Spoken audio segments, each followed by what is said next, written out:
मुंबई महापालिकेच्या महापौरपद आणि इतर समित्यांबद्दल निर्णय घेण्याकरता दिल्लीत बैठक आयोजित करण्यात आली आहे.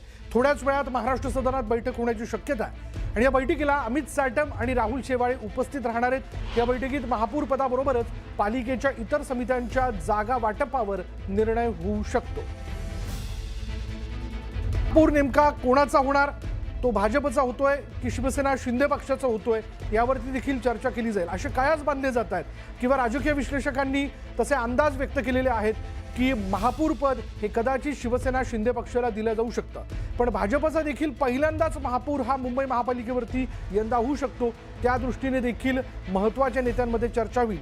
त्यामध्ये स्टँडिंग कमिटीपासून म्हणजे स्थायी समितीपासून तर इतर वेगवेगळ्या समित्यांपर्यंत कोणाला पदं दिली जावीत याबद्दल देखील निर्णय घेतला जाऊ शकतो.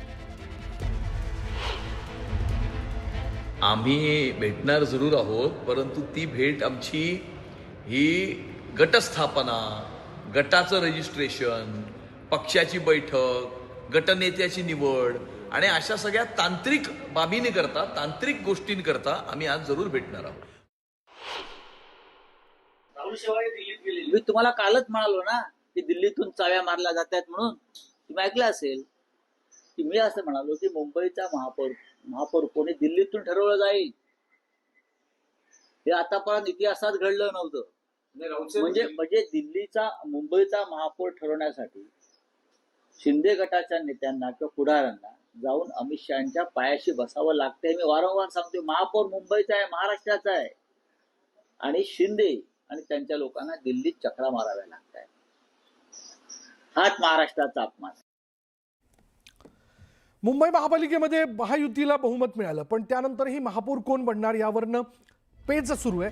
शिवसेना शिंदे पक्षाचे नगरसेवक हॉटेलमध्ये थांबलेत. या हॉटेल पॉलिटिक्सवरून आता मनसे नेते अमित ठाकरेंनी टीका केली आहे. निवडून आल्यानंतर जनतेचे आभार मानण्यापेक्षा नगरसेवक आनंदाने बेपत्ता झालेत, अशी उपरोधिक टीका त्यांनी केली. पळवापळवीचे स्वार्थी राजकारण कुठवर चालणार, महाराष्ट्राच्या राजकारणाची पातळी आणखी किती घसरणार, अशी टीका या पोस्टमधून करण्यात आली आहे.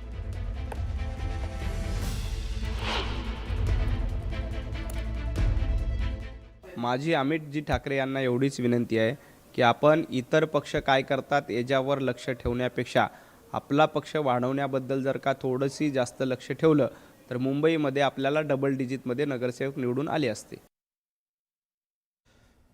उद्या मनसे आणि ठाकरेंच्या सेनेचे नगरसेवक कोकण भवनला जाणार आहेत. कोकण भवन इथे शिवसेना आणि मनसेचे विजयी नगरसेवक एकत्र पक्ष गट स्थापन करण्यासाठी सकाळी 11 वाजता जाणार आहेत. पालिकेकडून गॅझेट आज प्रसिद्ध झाल्यानंतर गट स्थापनेसाठी सर्वच पक्षांच्या हालचाली सुरू आहेत. त्यामुळे उद्या मनसे ठाकरेंच्या सेनेचे नगरसेवक जे आहेत ते कोकण भवनात जाणार आहेत. कोकण भवन इथे शिवसेना आणि मनसेचे विजयी नगरसेवक एकत्र पक्ष गट स्थापन करण्याकरता सकाळी 11 वाजता जातील आणि पालिकेकडनं गॅझेट आज प्रसिद्ध झाल्यानंतर गट स्थापनेसाठी सर्वच पक्षांच्या हालचाली ज्या आहेत त्या सुरू झालेल्या आहेत.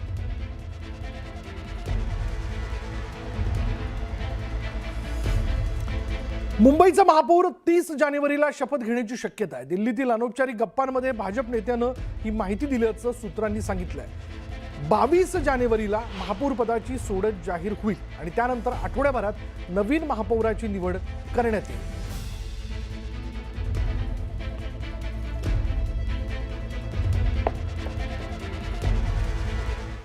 मागील 3 दिवसांपासून मुंबईतल्या ताजलँड सेंडमध्ये या हॉटेलमध्ये मुक्कामी असलेले शिवसेना नगरसेवक आता घरी निघालेत. मात्र ते कोकण भवनला जाणार नसल्याची माहिती आहे.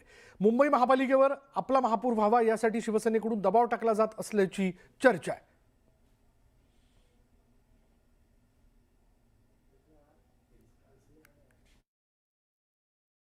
तुम्हाला आम्ही मागेच सांगितलं होतं की अजित पवार आणि एकनाथ शिंदे यांचा गेम भाजप करणार, हे मागेच सांगितलं होतं. अजून खूप खेळ आहे. आता तुम्ही अजून जवळ आता काही जास्त दिवस नाही आहे. हे तुम्हाला येत्या आठवड्यातच हे सगळं खेळ चालला जाईल. तर मुंबईतील वॉर्ड क्रमांक 194 मधून शिंदेच्या शिवसेनेचे उमेदवार समाधान सरवणकर यांचा पराभव झाला. ठाकरेंच्या शिवसेनेचे निशिकांत शिंदे या प्रभागातून विजयी झालेत आणि या पराभवानंतर समाधान सरवणकर यांनी भाजपवर गंभीर आरोप केले. भाजपच्या स्थानिक टोळीमुळे माझा पराभव झाल्याचा आरोप त्यांनी केला. तर सरवणकरांनी केलेल्या आरोपावर महेश सावंतांनी टीका केली.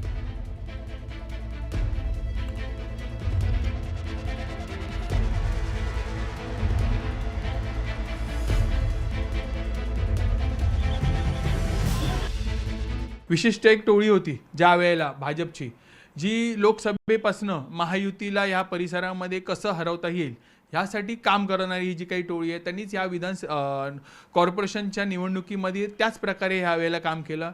आज फक्त आमचे उमेदवार नव्हे, शिवसेनेचे उमेदवार नव्हे, काही भाजपचे जे काही 182चे जे उमेदवार असून दे, 190चा उमेदवार त्यांचा असून दे, ते पाडण्यासाठी देखील ह्या टोळीचं काम चालू होतं.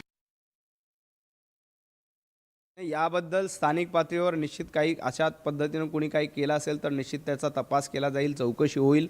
परंतु आमचा प्रयत्न जास्तीत जास्त ठिकाणी महायुती म्हणून निवडून यावा यासाठीच होता. प्रत्येक मतदारसंघामध्ये काही हेवेदेवे असतात, त्या ठिकाणी काय झालं हे तपासलं पाहिजे आणि सरवणकरजी जे बोलत आहेत त्याच्यामध्ये किती तथ्य आहे हे देखील स्थानिक पातळीवर बघितलं पाहिजे.